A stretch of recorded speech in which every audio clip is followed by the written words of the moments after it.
So let's now get into more of this bizarre interview that Donald Trump did with Fox Business host Maria Bartiromo this morning. The big news from this interview was that Donald Trump will not debate Joe Biden next week as of right now, because the Commission on Presidential Debates decided it would be a virtual debate. Trump doesn't want it. That was the sort of big headline. But as this interview went on, Donald Trump was making less and less sense, shouting things out that had nothing to do with what Maria Bartiromo was asking about, and once again raising the question about, is Trump manic because of his use of dexamethasone? Is Trump simply desperate because his polling has imploded? Does Trump think yelling about Hillary on Fox News will help his poll numbers? We don't know the answers to any of these questions, but I'm going to give you a small sampling of what went on here. But what is abundantly clear is this is not a well person. Here, Donald Trump claims that he recovered from coronavirus so quickly because he's a perfect physical specimen. And then they just start talking over each other, they being Donald Trump and the interviewer, Maria Bartiromo. Tell me how you felt, what you went through. It's amazing to me that you're back in such strong form right now. How did that happen? You've been talking about Regeneron. Eli Lilly and Regeneron want FDA approval for emergency use at this point. Are they going to get it? They're going to get it. Yeah, they're going to get it. I'm back because I'm a perfect physical specimen and I'm extremely young. And so I'm lucky in that way. And you know, seriously, what were your symptoms? I don't have heart problems. I don't have diabetes. I don't have any of the problems that you read about. Perhaps a couple of pounds we could lose here and there, but, you know, there's a lot of people in that category. But no, I'm in good health, and I'm, you know, look, what happens is if you're anywhere around this thing, you can catch it. And there's the big realization. Trump finally understands contagion. Isn't that amazing? If you're around it anywhere, if it's anywhere around you, you can catch it. It's like 7 or 8 months since this started.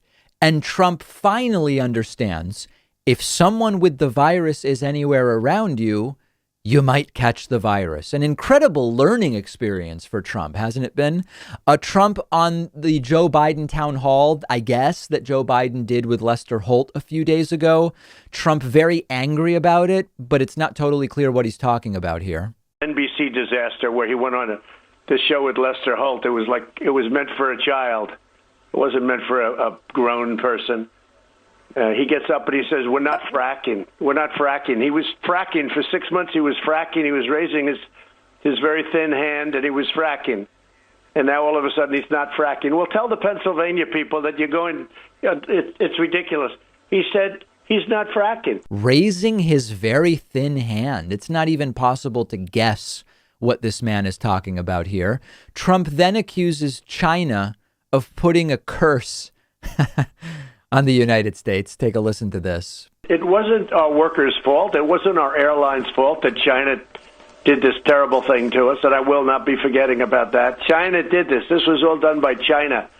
And we shouldn't be hurting our workers because China put the curse on, because this was a horrible scourge, a horrible thing that they did. So the virus went from a biological agent released by a Chinese lab months ago. That was their idea months ago. Now it's simply a curse. So sort of going from a conspiracy to the occult. Trump then calls for Barack Obama and Joe Biden to be indicted for crimes, which of course he can never enumerate. Unless Bill Barr indicts these people for crimes, the greatest political crime in the history of our country, then we're going to get little satisfaction unless I win, and we'll just have to go, because I won't forget it. But these people should be indicted. This was the greatest political crime in the history of our country, and that includes Obama, and it includes Biden. These are people that spied in my campaign, and we have everything. Now they say they have much more, okay? And I say, Bill? Notice that Donald Trump still, after all these months of saying, biggest political crime in history, we caught them, we have all the evidence, Obama and Biden did it to me. Donald Trump still isn't able to tell us exactly what laws were broken, exactly what crimes Barack Obama and Joe Biden committed. But when you talk about my political enemies should be indicted, that's something we're used to hearing from other countries, but not so much from ours, except under Donald Trump.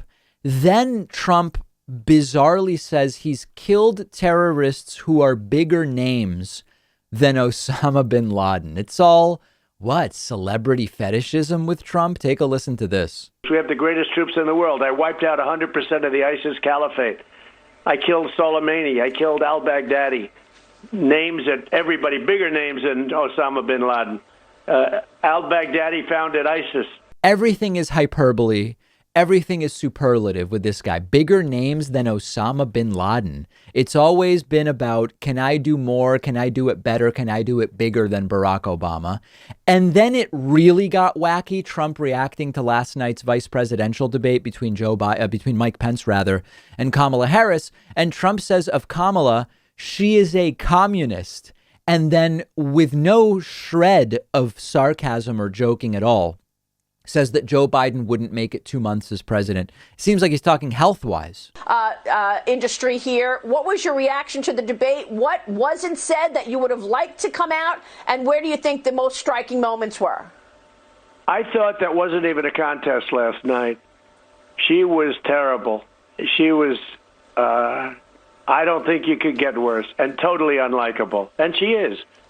She's a communist. She's left of Bernie. She's rated left of Bernie by everybody. She's a communist. We're going to have a communist, and she's going to be, in my opinion, within a month. Look, I stood next to Joe, and I looked at Joe. Joe's not lasting 2 months as president. Okay, that's my opinion. Joe Biden won't last 2 months, says Donald Trump, of course, without any evidence. And remember, Trump is the one that's sick right now, and that came up as well. On the issue of Trump having coronavirus, Trump says he hasn't been tested for coronavirus recently, but that he is essentially very clean, he says. Pulled out of the Senate hearing that he was supposed to do. Mr. President, I know you have to go. Just to recap, you're not going to do the next debate because it's virtual. You're feeling good. I know I want to make sure that the audience understands you're feeling good. Have you been tested recently? Can you tell us anything else about your condition? I'll be tested very soon, but I'm essentially very clean. They say it's over a period of 6-7 days. And it was an amazing thing happened to me. I just went in and I didn't feel good. And that's okay. I expected at some point because I'm out there. I've got to be a leader. I can't, Winston Churchill didn't sit in his basement for 6 months. I got a lot of things doing. I'm essentially very clean. Famous last words from Donald Trump. One really wild thing as Maria Bartiromo tries to end the interview. This is wild. Trump yells out of nowhere, why hasn't Hillary Clinton been indicted? He just yells it out of nowhere. Well, I'd like to come back to the White House soon to do another interview, Mr. President. I'd love to come back to the White House. I saw it up close and personal. Why isn't Hillary Clinton being indicted for terminating 33,000 emails that she got from Congress? Congress made a request to see him. Everybody else I know gets indicted when they don't give that. They don't give. She destroyed 33,000 emails. Forget about the fact that they were classified. Let's go. Maybe Mike Pompeo finally finds them, okay? The interview was over as far as Maria Bartiromo was concerned. Donald Trump interrupts and yells out, why hasn't Hillary Clinton been indicted yet? It's sort of a fitting conclusion to a completely absurd interview. And we are seeing a desperate Trump. Yes, the steroids may be affecting his behavior. Yes, he still doesn't sound good. He sounds hoarse, struggling to breathe. But there is desperation here because Donald Trump on some level must realize half his campaign team has coronavirus. He's down in the polls. He blew it in that first debate. He may now not even be participating in the second debate. He must feel like this is slipping through his fingers like sand. And he's desperate. And this is what we see when Donald Trump gets desperate.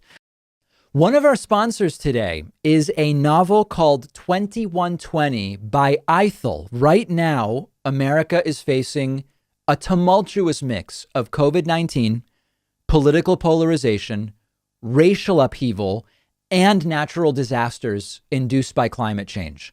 The sci-fi novel 2120 takes us on an adventure in the 22nd century with a cohesive vision of the future that addresses the underlying causes of mega issues, ranging from hubris toward our environment, parochial interests driving American politics.